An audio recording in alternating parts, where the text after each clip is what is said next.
జగనన్న వ్యక్తి లోకేష్ని ప్రశ్నించట్లేదు అధ్యక్ష. జగనన్న వ్యక్తి గౌరవ ముఖ్యమంత్రి చంద్రబాబు నాయుడు గారిని ప్రశ్నించట్లేదు అధ్యక్ష. జగనన్న వ్యక్తి ప్రభుత్వాన్ని ప్రశ్నించట్లేదట అధ్యక్ష. జగనన్న వ్యక్తి అంబేద్కర్ గారిని ప్రశ్నిస్తున్నారు అధ్యక్ష. ఎందుకంటున్నానంటే ఇది అంబేద్కర్ గారు రాజ్యాంగంలో రిజర్వేషన్ విధానం తీసుకొచ్చిన వ్యక్తి. అది మేము పాటిస్తున్నాం. వర్టికల్ హారిజాంటల్ రిజర్వేషన్ పారదర్శకంగా నిర్వహించాల లక్ష్యంతో మేమున్నాం. అంబేద్కర్ గారిని ప్రశ్నిస్తున్నారు అధ్యక్ష గొడ్డలిపాటి నాయకుడు అధ్యక్ష. దానికి సమాధానం చెప్పమనండి అధ్యక్ష. ముందు అధ్యక్ష ప్రెస్ మీట్లు ఎందుకు అధ్యక్ష? రమ్మనండి హౌస్కి. ఎందుకు రాలేదైనా?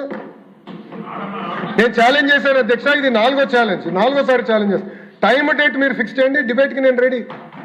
I'm ready. In the house, out side the house I'm ready. నేనేం పారిపోట్లా.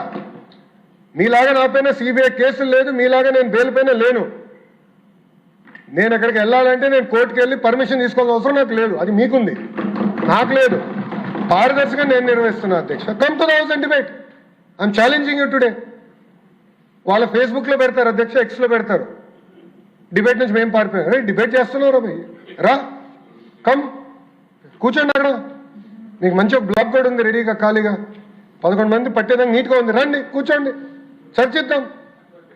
సలహాలు సూచనలు ఉంటే ఇవ్వండి, విల్ టేక్ ఇట్ అప్. అంతేగాని అంబేద్కర్ గారు రాసిన రాజ్యాంగం మటుకు మీరు ప్రశ్నిస్తే ఒప్పుకునేందుకు మేము సిద్ధంగా లేం. తప్పనిసరిగా పారదర్శకంగా మేము నిర్వహిస్తాం. ఇంకొక 3 డిఎస్సీలు ఎన్నికల ముందర ప్రజాప్రభుత్వం నిర్వహించి ప్రభుత్వ పాఠశాలను బలోపేతం చేసే బాధ్యత మేము తీసుకుంటాం అధ్యక్ష.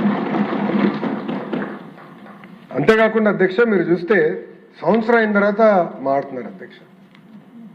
మొత్తం ప్రోగ్రామ్ అయిపోయింది, టీచర్లు ట్రైనింగ్ అయిపోయింది, అంతా అయిన తర్వాత సంవత్సరం తర్వాత వచ్చి ఇప్పుడు ఏదో అవకతవకలు జరిగినాయి అంటే ఎక్కడో. అంతేకాకుండా అధ్యక్ష మీరు చూస్తే సంవత్సరం అయిన తర్వాత మారుతున్నారు అధ్యక్ష. మొత్తం ప్రోగ్రామ్ అయిపోయింది, టీచర్లు ట్రైనింగ్ అయిపోయింది, అంతా అయిన తర్వాత సంవత్సరం తర్వాత వచ్చి ఇప్పుడు ఏదో అవకతవకలు జరిగినాయి అంటే ఎక్కడో కాక్రోచ్ జనతా పార్టీ యాజిటేషన్ చేసింది. అది ఆదర్శంగా తీసుకుందాం. మేము కూడా ఒక ఆయన అన్నాడు కదా, నేను కూడా ఒక కాక్రోచ్ అని ఆయన అన్నాడు. ఆయన కాక్రోచ్ అంట. రమ్మనండి, రమ్మని చెప్పండి హౌస్కి. We are ready to debate. సలహా సూచనలు ఇవ్వండి, సిస్టమ్ని ఇంకా స్ట్రెంథెన్ చేస్తాం. అంతేగాని 3 గంటలు ప్రెస్ మీట్ పెట్టి మేమైతే సిద్ధంగా లేము.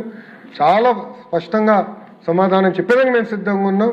నేను మళ్ళీ ఛాలెంజ్ చేస్తున్నా. Come to the house, come set. ఇంకో 3 రోజులు ఉంది, ఈ రోజు కలిపితే 4 రోజులు ఉంది. రండి హౌస్కి రండి. ఆయన ఇంకా బెంగళూరులో ఉన్నట్టున్నాడు అధ్యక్ష.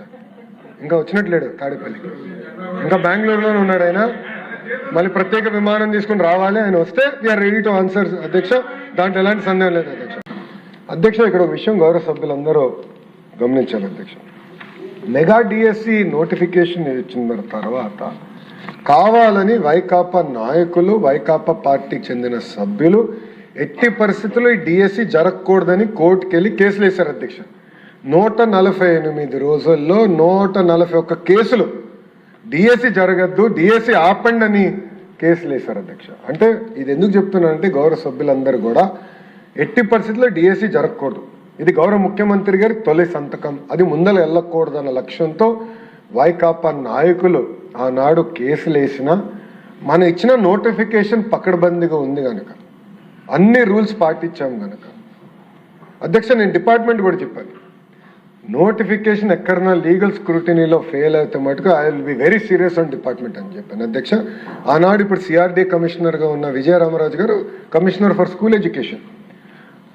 మేమందరం కూర్చుని గతంలో వచ్చిన నోటిఫికేషన్స్ ఏ కారణం వల్ల స్టే అయినాయి అదంతా ఒక ఏ ఇంజిన్లో పెట్టి ఒక మోడల్ నోటిఫికేషన్ తీసుకొచ్చాం అధ్యక్ష. అందుకే ప్రతి లీగల్ స్క్రూటినీ మేము తట్టుకోగలం అధ్యక్ష. వాళ్ళు 141 కేసులు వేయించిన డిఎస్సి మేము పూర్తి చేసి ఆఫర్ లెటర్లు ఇచ్చి టీచర్ని ట్రైన్ చేసి స్కూల్స్లో పెట్టిన ఘనత ప్రజాప్రభుత్వం అధ్యక్ష. అధ్యక్ష గౌరవ ప్రధానమంత్రి గారి నాయకత్వంలో ఎట్టి పరిస్థితుల్లో భారతదేశానికి ఒలింపిక్స్లో గోల్డ్ మెడల్ రావాలి. దానికి రాష్ట్రాలు కూడా చాలా సీరియస్గా తీసుకోవాలని చాలా స్పష్టంగా చెప్పడం జరిగింది. నేను కూడా గౌరవ మంత్రి గారిని మన్సుఖ్ మాండవీయ గారిని కూడా కలిసినప్పుడు మీరు కూడా బాగా ప్రమోట్ చేయండి. పిల్లల్లో ఒక అపోహలు ఉన్నాయి. ఇదంతా అయిన తర్వాత అంటే ఒక కెరియర్ స్పోర్ట్స్లో అయిన తర్వాత మా ఫ్యూచర్ ఏంటనేది ఆ అపోహ ఉంది.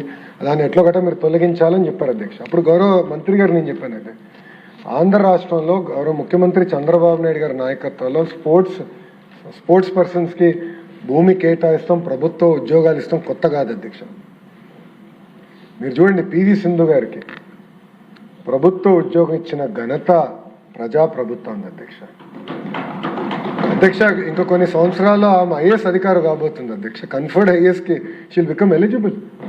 ఆమెకి భూమి ఇచ్చారు అధ్యక్ష. నాకు ఇప్పటికీ గుర్తు అధ్యక్ష, ఎర్రా జ్యోతి గారు ఉన్నారు అధ్యక్ష. ఎర్రా జ్యోతి గారు ట్రాక్ అండ్ ఫీల్డ్ ఉత్తరాంధ్ర బిడ్డ అధ్యక్ష. She are best bet for Olympics. నేను క్యాబినెట్కి తీసుకెళ్ళాను అధ్యక్ష. అప్పుడు గౌరవ ముఖ్యమంత్రి గారికి కొంచెం సందేహం ఉంటే నోట్ ఇచ్చాను అధ్యక్ష. ఇమీడియట్గా నోట్ చదివి ఎస్ మన అమ్మాయి ఇమీడియట్గా ఇవ్వండి గవర్నమెంట్ జాబ్ అని చెప్పారు అధ్యక్ష. శ్రీచరణి అధ్యక్ష, మన ఉమెన్స్ క్రికెట్ టీంలో అద్భుతమైన బౌలర్ శ్రీ ఇప్పుడు డిగ్రీ పూర్తి చేయాలి. డిగ్రీ పూర్తయిన వెంటనే ఇమీడియట్గా ఆమె కూడా గవర్నమెంట్ జాబ్ ఇవ్వాలని గౌరవ ముఖ్యమంత్రి గారు డైరెక్షన్ ఇచ్చారు అధ్యక్ష. అంటే స్పోర్ట్స్ పర్సన్కి టెస్ట్ పెట్టాలని లేదు అధ్యక్ష. The idea is to promote sports. Quota ద్వారా వాళ్ళకి ఇవ్వాలని చాలా స్పష్టంగా ఉంది అధ్యక్ష. వాళ్ళందరికీ ఏదైతే రూల్ పాటించామో అదే రూల్ ఇక్కడ కూడా పాటించి గౌరవ మంత్రి గారి నాయకత్వంలో 29 డిసిప్లిన్స్ ఏదైతే ఉందో కేంద్ర ప్రభుత్వం సూచన మేరకు 65 డిసిప్లిన్స్ తీసుకొచ్చాం. దాంట్లో కూడా ప్రయారిటీ 1, ప్రయారిటీ 2 డిసిప్లిన్స్ కూడా పెట్టి ప్రయారిటీ 1 వాళ్ళందరినీ భర్తీ చేసిన తర్వాతనే ప్రయారిటీ 2 డిసిప్లిన్ కూడా వెళ్తాం జరిగింది అధ్యక్ష. సో స్పోర్ట్స్ కోటా కూడా చాలా పారదర్శకంగా నిర్వహించారు అధ్యక్ష. అంతేకాకుండా అధ్యక్ష, మీరు చూస్తే నేను కమిట్మెంట్ ఇస్తున్నాను అధ్యక్ష. యువతకి నేను కమిట్మెంట్ ఇస్తున్నా. ఎవ్రీ ఇయర్ ప్రజాప్రభుత్వం డిఎస్సి నిర్వహిస్తుంది. నో సెకండ్ థాట్, మేము వెనక్కి వెళ్ళాం.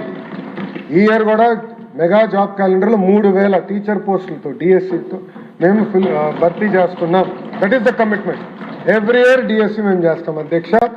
ఈరోజు మెగా జాబ్ క్యాలెండర్ ద్వారా సుమారుగా 10,060 పోస్టులు భర్తీ చేసాం. గ్రూప్ 1, గ్రూప్ 2 డిఎస్సికి ఇచ్చాము అధ్యక్ష. టెట్ ఎగ్జామ్స్ ఇప్పటికీ పూర్తి చేసుకున్నాం అధ్యక్ష. 2-3 రోజుల క్రితమే పూర్తయింది అధ్యక్ష టెట్ ఎగ్జామ్ కూడా. ఇంత వాళ్ళు ఆరోపణలు చేసినా ఎక్కడ ఆగట్లేదు అధ్యక్ష. సిస్టమ్ ముందరికి వెళ్తున్నాం, పూర్తి చేసాం. ఉగాది లోపల టీచర్స్ అందరినీ మా సిస్టంలోకి తీసుకొచ్చి నెక్స్ట్ అకాడమిక్ ఇయర్కి ట్రైన్ చేసి స్కూల్స్ పంపించే బాధ్యత ప్రజాప్రభుత్వం తీసుకుంటుందని గౌరవ సభ్యులందరూ కూడా తెలియజేస్తున్నారు అధ్యక్ష.